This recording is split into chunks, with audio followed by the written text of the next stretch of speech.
भारतीय इतिहास के अध्ययन के क्रम में आज का विषय है भारत के प्रमुख क्षेत्रीय राज्यों के साथ ईस्ट इंडिया कंपनी का संबंध। तो आइए शुरू करते हैं। पहला राज्य है बंगाल। बंगाल के साथ ईस्ट इंडिया कंपनी का कैसा संबंध था, इसको हम लोग देखते हैं। जैसा कि आप लोग देख रहे हैं, बंगाल में अंग्रेजों ने प्रथम कोठी कब स्थापित की थी और कहाँ स्थापित की थी? ये 1651 में हुगली में अंग्रेजों द्वारा प्रथम कोठी बंगाल में स्थापित की गई थी। बंगाल के स्वतंत्र राज्य का संस्थापक कौन था? तो ये मुर्शीद कुली खां थे। मुर्शीद कुली खां को बंगाल का दीवान तथा नायब गवर्नर का पद किसने दिया था? तो ये औरंगजेब द्वारा दिया गया था। मुर्शीद कुली खां ने बंगाल की राजधानी को ढाका से हटाकर कहाँ स्थापित किया था? तो ये मुर्शिदाबाद ले गए थे मुर्शीद कुली खां। मुर्शीद कुली खां की मृत्यु के पश्चात बंगाल का नवाब शुजाउद्दीन बना था। घेरिया का युद्ध कब और किसके बीच हुआ था? तो घेरिया का युद्ध 1740 में सरफराज खां और अदिवर्दी खां के बीच हुआ था। बंगाल के किस नवाब ने यूरोपियों अर्थात अंग्रेजों की तुलना मधुमक्खियों से की थी? तो ये किया था अलाउद्दीन खां ने। अगला, बहुचर्चित ब्लैक होल की घटना किसके समय हुई थी? तो ये सिराजुद्दौला के समय हुई थी। ब्लैक होल घटना का वर्णन किसने किया? तो ये किया है हालवेल ने। अलीनगर की संधि फरवरी 1757 में सिराजुद्दौला तथा क्लाइव के बीच हुई थी। मुगल सम्राट द्वारा नियुक्त बंगाल का अंतिम गवर्नर मुर्शीद कुली खान 1717 था। फर्रुखसियर ने नियुक्त किया था। अगला है, किसने अपनी राजधानी ढाका से मुर्शिदाबाद बनाई थी? तो ये बनाया था मुर्शीद कुली खान ने। अगला है, अलीवर्दी खान के बाद बंगाल का नवाब कौन बना था? तो ये बना था सिराजुद्दौला 1756 ईस्वी में। किस युद्ध ने भारत में ब्रिटिश प्रभुत्व को प्रारंभ किया? तो प्लासी की युद्ध, जो कि 23 जून 1757 हुआ था, इसने भारत में ब्रिटिश युग का आरंभ किया। अगला है, इंग्लैंड की ईस्ट इंडिया कंपनी को भारत में प्रथम निर्णायक सैन्य सफलता किसे माना जाता है? तो प्रथम निर्णायक सफलता माना जाता है प्लासी के युद्ध को। अगला, प्लासी के युद्ध का मैदान कहाँ स्थित है? ये पश्चिम बंगाल के नदिया जिले में स्थित है। प्लासी की लड़ाई किस नदी के तट पर हुई थी? तो ये भागीरथी नदी के तट पर हुई थी। सिराजुद्दौला लॉर्ड क्लाइव द्वारा किस युद्ध में परास्त हुआ था? तो ये प्लासी के युद्ध में परास्त हुआ था। प्लासी के युद्ध के बाद अंग्रेजों ने किसे बंगाल का नवाब बनाया? प्लासी के युद्ध के बाद अंग्रेजों ने मीर जाफर को बंगाल का नवाब बनाया। अगला पॉइंट है, किसके अनुसार प्लासी का युद्ध एक सौदा था जिसमें बंगाल के धनी सेठों तथा मीर जाफर ने नवाब को अंग्रेजों के हाथ बेच दिया था? तो ये ऐसा कहा है के एम पडिक्कर ने। किसने कहा है? के एम पडिक्कर ने। अगला, किसे स्वर्ग से उत्पन्न सेनानायक कहा जाता है? तो स्वर्ग से उत्पन्न सेनानायक कहा जाता है रॉबर्ट क्लाइव को। ये कहा गया है विलियम पिट द्वारा। भारतवर्ष में ब्रिटिश साम्राज्य का संस्थापक कौन था? तो भारतवर्ष में ब्रिटिश साम्राज्य का संस्थापक रॉबर्ट क्लाइव थे। किसने अपनी राजधानी मुर्शिदाबाद से मुंगेर स्थापित की थी? तो ये मीर कासिम ने ऐसा किया था। मीर कासिम को बंगाल का नवाब बनाए जाने की घटना को किस गवर्नर ने 1760 की क्रांति की संज्ञा दी थी? तो ये कहा था वेंसीस्टार्ट ने। बक्सर के युद्ध के समय दिल्ली का शासक कौन था? तो था शाह आलम द्वितीय। बक्सर की लड़ाई के समय बंगाल का नवाब मीर जाफर था। बक्सर के युद्ध के समय अवध का नवाब शुजाउद्दौला था। बक्सर का युद्ध 22 अक्टूबर 1764 को लड़ा गया। यहाँ दिया हुआ, किस युद्ध को भारत में अंग्रेजी आधिपत्य को स्थापना की दृष्टि से सबसे महत्वपूर्ण माना जाता है? तो बक्सर के युद्ध को। अंग्रेजी ईस्ट इंडिया कंपनी द्वारा लड़े गए युद्धों में सर्वाधिक निर्णायक था बक्सर का युद्ध। प्लासी की अपेक्षा बक्सर को भारत में अंग्रेजी प्रभुता की जन्मभूमि मानना कहीं उपयुक्त है, ये कहा है पी.ई. रॉबर्ट्स ने। बक्सर के युद्ध में मीर कासिम की सेना को पराजित करने वाली अंग्रेजी सेना का अध्यक्ष था मेजर हेक्टर मुनरो। कौन अध्यक्ष था? Major Hector Munro. अगला पॉइंट है, सम्राट शाह आलम द्वितीय ने ईस्ट इंडिया कंपनी को बंगाल, बिहार, उड़ीसा की दीवानी कब प्रदान की थी? तो इन्होंने 12 अगस्त 1765 को बंगाल, बिहार, उड़ीसा की दीवानी दिया था शाह आलम द्वितीय ने। अगला, किस गवर्नर के कार्यकाल में ईस्ट इंडिया कंपनी को शहंशाह शाह आलम द्वारा बंगाल, बिहार, उड़ीसा में दीवानी दी गई थी? तो ये कार्यकाल था लॉर्ड क्लाइव का 1765 से 1767 तक। अगला, 1765 में दीवानी प्रदान किए जाने के बाद ब्रिटिश सबसे पहले किस पर्वतीय जनजाति के संपर्क में आए थे? तो सबसे पहले संपर्क में आए थे खासी जनजाति, सिलहट, बंगाल। इलाहाबाद की संधि कब हुई थी? तो इलाहाबाद की संधि हुई थी 1765 में। अगला पॉइंट देखते हैं। अगला है, इलाहाबाद की प्रथम संधि किसके मध्य में हुई थी? तो इलाहाबाद की प्रथम संधि मुगल सम्राट शाह आलम द्वितीय और अंग्रेज गवर्नर क्लाइव के बीच हुई थी 12 अगस्त 1765 को। अगला है इलाहाबाद की द्वितीय संधि किसके मध्य हुई? तो ये हुई क्लाइव और अवध के नवाब शुजाउद्दौला के बीच 16 अगस्त 1765 को। इलाहाबाद की संधि के बाद रॉबर्ट क्लाइव ने मुर्शिदाबाद का उप दीवान किसे बनाया था? तो मुर्शिदाबाद का उप दीवान बनाया था मोहम्मद रजा खान को बंगाल के लिए। इलाहाबाद की संधि के बाद रॉबर्ट क्लाइव ने बिहार का उप दीवान किसे बनाया? इन्होंने बनाया था राजा सिताब राय को। यहाँ दिया हुआ प्रमुख युद्ध और उनके वर्ष, आइए देखते हैं प्रमुख युद्ध और उनके वर्षों को। अंबर युद्ध हुआ है अगस्त 1749 में। किसके मध्य हुआ है? मुजफ्फर जंग, चंदा साहब तथा फ्रांसीसियों और कर्नाटक के नवाब अनवरुद्दीन के मध्य ये युद्ध हुआ था। प्लासी का युद्ध ये 23 जून 1757 को हुआ, अंग्रेजों तथा बंगाल के नवाब सिराजुद्दौला के मध्य हुआ है। वाड़ीवासा का युद्ध जनवरी 1760 में हुआ, अंग्रेजों तथा फ्रांसीसियों के मध्य। बक्सर का युद्ध 22 अक्टूबर 1764 को हुआ है, मीर कासिम शुजाउद्दौला तथा शाह आलम सेकंड और अंग्रेजों के मध्य। अगले राज्य की बात करते हैं मैसूर से ईस्ट इंडिया कंपनी का संबंध। तो यहाँ है दिया हुआ है विजयनगर के पतन के बाद मैसूर किस वंश के शासन में एक स्वतंत्र राज्य के रूप में उभरा? तो वहाँ वाडियार वंश का शासन स्थापित हुआ था। अगला है मैसूर राज्य की वास्तविक शक्ति 18वीं शताब्दी में किसके हाथ में थी? तो ये थी सेनापति देवराज और राजस्व मंत्री नंदराज के हाथों में। हैदर अली डिंडीगुल का फौजदार कब बना था? तो ये 1755 में बना था। किसकी सहायता से हैदर अली ने 1755 में डिंडीगुल में एक आधुनिक शस्त्रागार की स्थापना की थी? तो इसने फ्रेंच विशेषज्ञों की सहायता से शस्त्रागार स्थापित किया था। अगला है हैदर अली मैसूर का वास्तविक शासक बन गया था 1761 में। अगला पॉइंट प्रथम आंग्ल मैसूर युद्ध हुआ था 1767-74 में।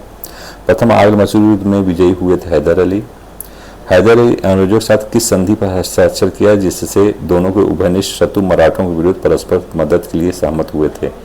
तो ये था मद्रास संधि 1769 में। हैदर अली ने स्वयं को मैसूर राजा कब घोषित किया? तो हैदर अली ने स्वयं को 1776 में मैसूर का राजा घोषित किया। हैदर अली की मृत्यु 7 दिसंबर 1782 ईस्वी में हुई।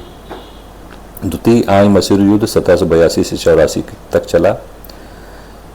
के पश्चात कौन सी संधि हुई? तो इसके पश्चात कौन सी संधि हुई थी द्वितीय आंग्ल मैसूर युद्ध के बाद? तो मंगलौर की संधि 1784 में हुई। द्वितीय आंग्ल मैसूर युद्ध के दौरान अंग्रेज गवर्नर जनरल कौन था? तो उस समय वारेन हेस्टिंग्स गवर्नर जनरल थे। अगला पॉइंट देखते हैं किस ब्रिटिश जनरल ने हैदर अली को पोर्टोनोवा के युद्ध में हराया था? तो ये ब्रिटिश जनरल उस समय थे अंग्रेज जनरल आयरकूट, 1 जुलाई 1781 को उन्होंने हराया था।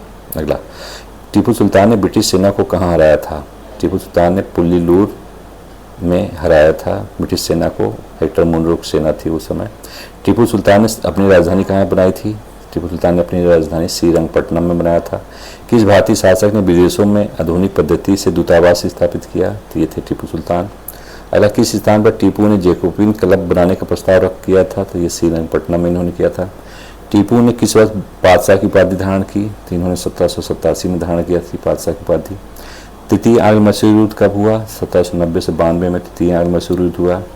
तृतीय आंग्ल मैसूर युद्ध किस संधि द्वारा समाप्त हुआ? तो ये हुआ श्रीरंगपट्टनम की संधि द्वारा समाप्त। अंग्रेजों ने श्रीरंगपट्टनम की संधि किसके साथ की थी? तो इन्होंने टीपू सुल्तान के साथ श्रीरंगपट्टनम की संधि की थी। कार्नवालिस ने किस संधि के बाद यह टिप्पणी की थी कि हमने अपने शत्रु को प्रभावशाली ढंग से पंगु बना दिया है तथा साथियों को भी शक्तिशाली नहीं बनने दिया? तो ऐसा उसने कहा था श्रीरंगपट्टनम संधि जो कि हुई थी मार्च 1792 में। अगला है चतुर्थ आंग्ल मैसूर युद्ध कब हुआ? तो ये हुआ 1799 में और उस समय जो है गवर्नर अंग्रेज गवर्नर जनरल था लॉर्ड विलेजली। टीपू सुल्तान अंग्रेजों के मध्य युद्ध में कब मारा गया? तो ये चतुर्थ आंग्ल मैसूर युद्ध में 4 मई 1799 को टीपू सुल्तान मारा गया अंग्रेजों के साथ युद्ध करते हुए। अंग्रेजों ने मैसूर पर नियंत्रण स्थापित करके शासक किसे बनाया? तो अंग्रेजों ने बनाया उस समय कृष्णराज द्वितीय को जो कि वाडियार वंश का था। अंग्रेजों ने किस मैसूर शासक के साथ सहायक संधि की थी? तो इन्होंने कृष्णराज द्वितीय के साथ ही सहायक संधि की थी। यहाँ मैसूर युद्ध एक साथ दिया हुआ है, देख लेते हैं। प्रथम आंग्ल मैसूर युद्ध हुआ 1767 से 69 तक। द्वितीय आंग्ल मैसूर युद्ध हुआ 1780 से 84 तक। तृतीय आंग्ल मैसूर युद्ध हुआ 1790 से 92 तक। चतुर्थ आंग्ल मैसूर युद्ध हुआ 1799 में। अगला राज्य आता है अवध। अवध के स्वायत्त राज का संस्थापक किसे माना जाता है? तो सादत खां उर्फ बुरहानुल मुल्क को अवध राज का संस्थापक माना जाता है। सादत खां को किस मुगल शासक ने बुरहानुल मुल्क की उपाधि दी थी? तो ये मोहम्मद शाह ने ये उपाधि दी थी। 1739 में सादत खां की मृत्यु के बाद अवध का नवाब कौन बना?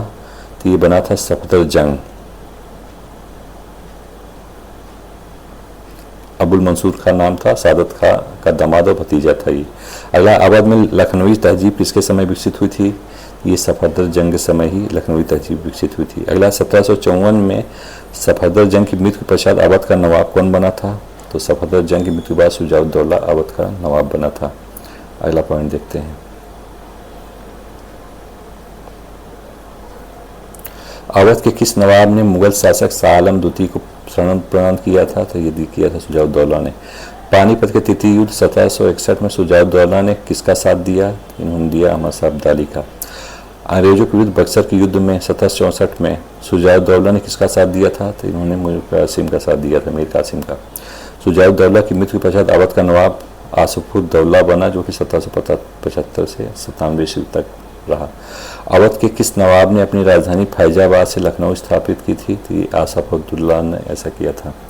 अवध के किस नवाब ने वेलेजली के साथ सहायक संधि की स्वीकार की थी? तो ये था सादत अली। अवध का अंतिम नवाब वाजिद अली शाह था, जिसका पीरियड था 1847 से 56 तक। लाल डलहौजी ने किसकी रिपोर्ट के आधार पर अवध पर कुशासन का आरोप लगाकर 1856 में से अंग्रेजी राज में मिला लिया था? तो ये आउटम की रिपोर्ट के आधार पर। अवध का कौन सा नवाब शायर और कथक नृतक था?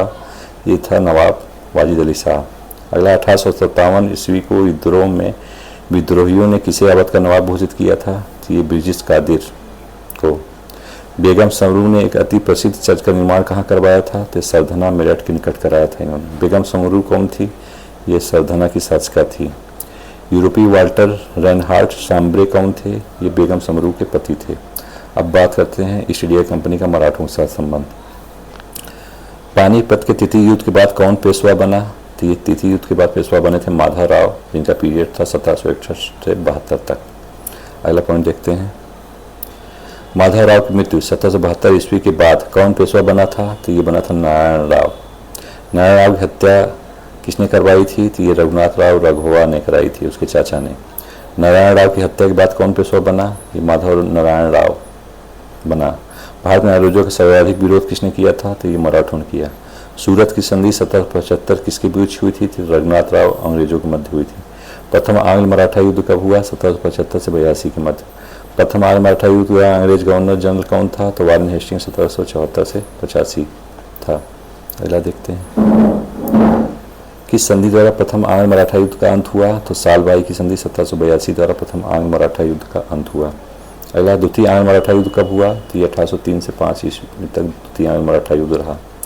द्वितीय आंग्ल मराठा युद्ध के दौरान अंग्रेज गवर्नर जनरल थे आर्थर वेलेजली। अगला, 23 सितंबर 1803 को सिंधिया भोसले की संयुक्त सेनाओं को किसने पराजित किया था? तो ये पराजित किया था लॉर्ड वेलेजली ने। तृतीय आंग्ल मराठा युद्ध कब हुआ था? तो ये था 1817-18 में। तृतीय आंग्ल मराठा युद्ध के समय अंग्रेज गवर्नर लॉर्ड हेस्टिंग थे। तृतीय आंग्ल मराठा युद्ध का तत्कालीन कारण लॉर्ड हेस्टिंग की दमनात्मक नीति थी। पिंडारियों के विरुद्ध प्रत्यक्ष कार्रवाई किसने शुरू की थी? तो लॉर्ड हेस्टिंग ने की थी। पिंडारियों की नियुक्ति मराठा सेना में किसके समय शुरू हुई थी? तो ये बाजीराव प्रथम के समय हुई थी। अब यहाँ दिया हुआ मराठों तथा अंग्रेजों के मध्य हुई महत्वपूर्ण संधियाँ एक साथ हुई हैं। पहली संधि कौन? सूरत की संधि, ये हुई 1775 में रघुनाथ राव और अंग्रेजों के बीच। अगली संधि सालबाई की संधि 1782 में हुई है, सिंधिया की मध्यस्थता से। पूना दरबार तथा अंग्रेजों के बीच हुआ है ये। बसीन की संधि हुई है 1802 में, बाजीराव द्वितीय था अंग्रेजों के बीच। देवगांव की संधि हुई है 1803 में, भोसले और अंग्रेजों के बीच। सुरजी अर्जन गांव की संधि हुई 1803 में, सिंधिया था अंग्रेजों के बीच। राजापुर घाट की संधि हुई है 1805 में, होलकर अंग्रेजों के बीच। नागपुर की संधि हुई 1816 में, भोसले था अंग्रेजों के बीच। ग्वालियर की संधि हुई 1817 में, सिंधिया था अंग्रेजों के बीच। पूना की संधि हुई 1817 में, बाजीराव द्वितीय था अंग्रेजों के बीच। मंदसौर की संधि हुई 1858 में, होलकर तथा अंग्रेजों के बीच। अगला राज्य है हैदराबाद और ईस्ट इंडिया कंपनी से संबंध। हैदराबाद के स्वतंत्र आसफजाही वंश का संस्थापक चिनकिलिच खां था। चिनकिलिच खां को किस नाम से जाना जाता था? तो निजामुल मुल्क के नाम से जाना जाता था। किस मुगल बादशाह ने निजामुल मुल्क को दक्कन की सूबेदारी सौंपी थी? तो ये किया था मोहम्मद शाह ने। अगला है सुकर खेड़ा के युद्ध कब और किसके बीच हुआ था? तो सुकर खेड़ा का युद्ध 1724 में निजामुल मुल्क और मुबरिज खां के बीच हुआ। चिनकिलीज खां ने स्वतंत्र हैदराबाद की राज्य की स्थापना कब की? 1724 में की। अगला है हैदराबाद से संबंधित तथ्य। अब अगला राज्य है कर्नाटक। महत्वपूर्ण तथ्य, स्वतंत्र कर्नाटक राज्य की स्थापना सादुल्ला खां ने की थी। किसने की थी? सादुल्ला खां ने की थी कर्नाटक राज्य की स्थापना। सादुल्ला खां ने अपनी राजधानी कहाँ बनवाई थी? तो इसने आरकाट में बनाई थी। अगला, किस ब्रिटिश गवर्नर जनरल ने कर्नाटक के नवाब मोहम्मद अली और उसके उत्तराधिकारी से राजगद्दी का अधिकार छीन लिया था? तो ये लॉर्ड वेलेस्ली ने छीना था। अगला राज्य रुहेलखंड। गंगा की घाटी में स्वतंत्र रुहेलखंड राज्य की स्थापना वीर दाऊद और अली मोहम्मद खां ने की थी। स्वतंत्र फर्रुखाबाद राज्य की स्थापना किसने की थी? तो ये मोहम्मद खां बंगश ने की थी। पंजाब राज्य और अंग्रेजों के बीच संबंध। रणजीत सिंह 1792 ईस्वी से 1839 ईस्वी तक इनका पीरियड है। रणजीत सिंह का जन्म हुआ था 2 नवंबर 1780 में। रणजीत सिंह के पिता का नाम महासिंह था। महासिंह किस मिसल से संबंधित थे? तो ये सुगरचकिया मिसल से थे। रणजीत सिंह की उम्र उस समय कितनी थी जब उसके पिता की स्वर्गवास हुआ था? तो 12 वर्ष थी। सुगरचकिया मिसल का प्रभुत्व किस क्षेत्र पर था? तो रावी और चिनाब के बीच था। महासिंह की मृत्यु के बाद शासन का कार्यभार किस माध्यम से होता था? तो प्रतिशासन परिषद के माध्यम से होता था। प्रतिशासन परिषद में कौन कौन शामिल थे? तो ये रणजीत सिंह की माता एवं रणजीत सिंह के सास सदा कौर तथा दीवान लखपति राज शामिल थे इसमें। लाहौर और अमृतसर पर किस मिसल का अधिकार था? तो यहाँ भंगी मिसल का अधिकार था। किस वर्ष जमान शाह ने पंजाब पर आक्रमण किया? इन्होंने 1798 में पंजाब पर आक्रमण किया जमान शाह ने। अगला है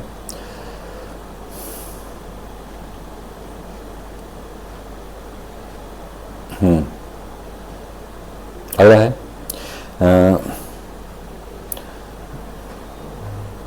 जमान शाह को की चिनाब नदी में गिरी तोपों को निकलवा कर किसने वापस भिजवाया था? तो ये रणजीत सिंह ने किया था।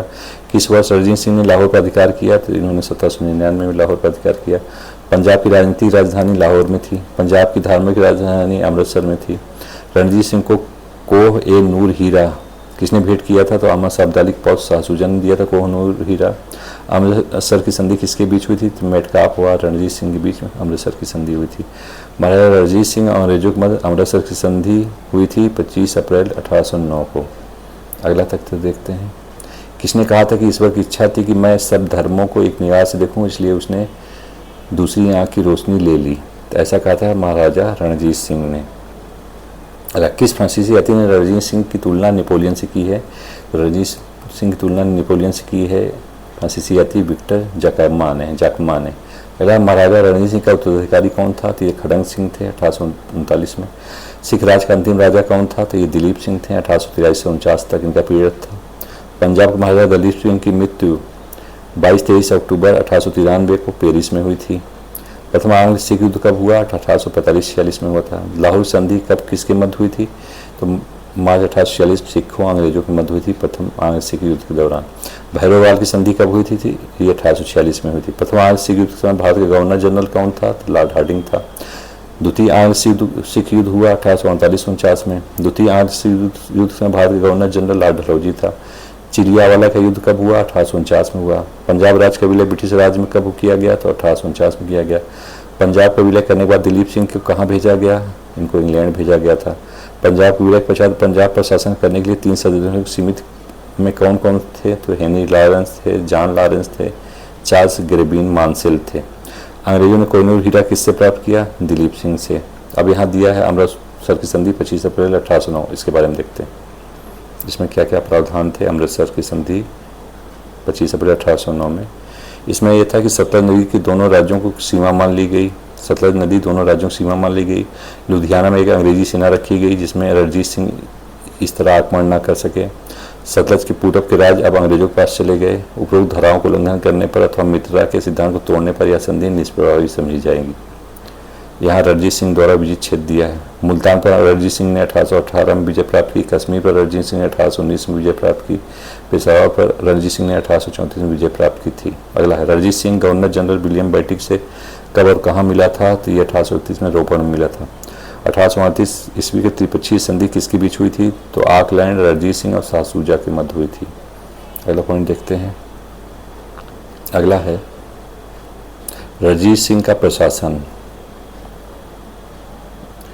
रणजीत सिंह की सरकार को किस नाम से जाना जाता था? खालसा सरकार। रणजीत सिंह के प्रशासन में कितने मंत्रियों का सहयोग था? 5। रणजीत सिंह के मंत्री मुख्यमंत्री राजा ध्यान सिंह थे, विदेश मंत्री फकीर अजीजुद्दीन थे, रक्षा मंत्री दीवान मोहकम चंद, दीवान चंद मिश्र, हरि सिंह नलवा थे, अर्थमंत्री भगवान दास थे, सदर ए ड्योढ़ी, 5वां मंत्री सदर ए ड्योढ़ी था। अगला है पंजाब के डोगरे सामंतों के किन भाइयों को राजा की उपाधि दी गई थी? तो ध्यान सिंह, गुलाब सिंह और सुचेता सिंह को राजा की उपाधि दी गई थी। रणजीत सिंह के प्रशासन में कितने प्रशासकीय प्रभाग थे? तो ये 12 थे। 4 महत्वपूर्ण विभाग। दफ्तर अबवाब उल माल, इस विभाग में भू, राजस्व और अन्य आय के स्रोतों का विवरण होता था। दफ्तर तोहिजात, इस विभाग द्वारा राज परिवार के व्यय आदि की व्यवस्था की जाती थी। दफ्तर रोज नामचा या राजा के प्रतिदिन का व्यय रखता था। दफ्तर मावाजात, यह विभाग सैनिक व सैनिक कार्मिकों के वेतन का हिसाब रखता था। अलग देखते हैं प्रांतों में बटे सिख राज को किस नाम से जाना जाता था? तो इसको जाना जाता था सूबा के नाम से। अगला रणजीत सिंह के प्रशासन में कुल कितने सूबे प्रमुख थे? तो 4 थे, लाहौर, मुल्तान, कश्मीर और पेशावर। अगला है प्रत्येक सूबे के प्रमुख अधिकारी क्या कहलाता था? नाजिम कहलाता था। सूबे का बंटवारा किस में किया जाता था? परगने में। परगने का प्रमुख होता था कारदार। कारदार का मुख्य कार्य क्या होता था? शांति व्यवस्था के साथ राजस्व एकत्र करना। परगनों का बंटवारा किसमें किया गया था? तालुक में।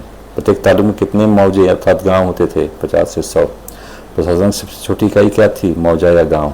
अब यहाँ भू राजस्व व्यवस्था है, उसको देख लेते हैं। रणजीत सिंह के प्रशासन में राजस्व का प्रमुख स्रोत भू राजस्व था। भू राजस्व उपज का 33 से 40% के मध्य होता था। अगला है प्रारंभ में भू राजस्व व्यवस्था किस प्रथा पर आधारित थी? तो ये थी बटाई प्रथा पर आधारित। अगला पॉइंट है बटाई प्रथा प्रचलन कब तक चलता रहा? 1823 तक चलता रहा। 1824 से 1834 तक भू राजस्व की कौन सी व्यवस्था प्रचलन में थी? तो ये कानूनकूट व्यवस्था थी। कानूनकूट व्यवस्था भू राजस्व की वसूली किस प्रकार की जाती थी? इसमें कर वसूली उपज का आधार बनाकर नगद ली जाती थी। नीलामी योजना से क्या प्रावधान किया गया था? इस योजना में 3 वर्ष से 6 वर्ष के लिए कर वसूली का अधिकार ऊंची बोली बोलने वाले को दिया जाता था। सैन्य प्रशासन देखते हैं रणजीत सिंह का। किसके सैन्य संगठन को भारतीय पृष्ठभूमि में ब्रिटिश फ्रांसीसी सैन्य व्यवस्था कहा जाता था? ये रणजीत सिंह की। अगर फौज खास या फौज आइन किस प्रकार की सेना होती थी? तो ये नियमित सेना होती थी। फौज खास का विभाजन किया गया था घुड़सवार, पैदल और तोपखाने में। 1822 में नियमित घुड़सवारों को प्रशिक्षित करने के लिए किसे नियुक्त किया गया था? फ्रांसीसी सेनापति एलार्ड को। अगला रणजीत सिंह के घुड़सवारों को देखकर किसने कहा था कि यह संसार की सबसे सुंदर फौज है? तो ये कहा था लॉर्ड ऑकलैंड ने 1838 में। किसने कहा था? लॉर्ड ऑकलैंड ने 1838 में। अगला नियमित पैदल सेना प्रशिक्षित करने के लिए किसकी नियुक्त की गई थी? तो इटालियन सेनापति बंतूरा की। तोपखाने का प्रमुख किसे नियुक्त किया गया था? इलाही बख्श को। गोला बारूद और तोपखाने बनाने के कारखाने कहाँ बनाए गए थे? ये लाहौर और अमृतसर में। फौज बेकवायत किस प्रकार की सेना होती थी? अनियमित सेना होती थी। न्याय प्रशासन देखते हैं। सूबे में सबसे उच्च न्यायालय किसका होता था? नाजिम का होता था।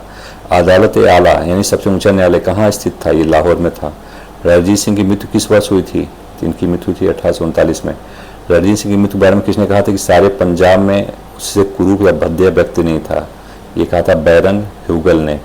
रणजीत सिंह का उत्तराधिकारी कौन था? तो रणजीत सिंह का उत्तराधिकारी था खड़ंग सिंह। ये समाप्त।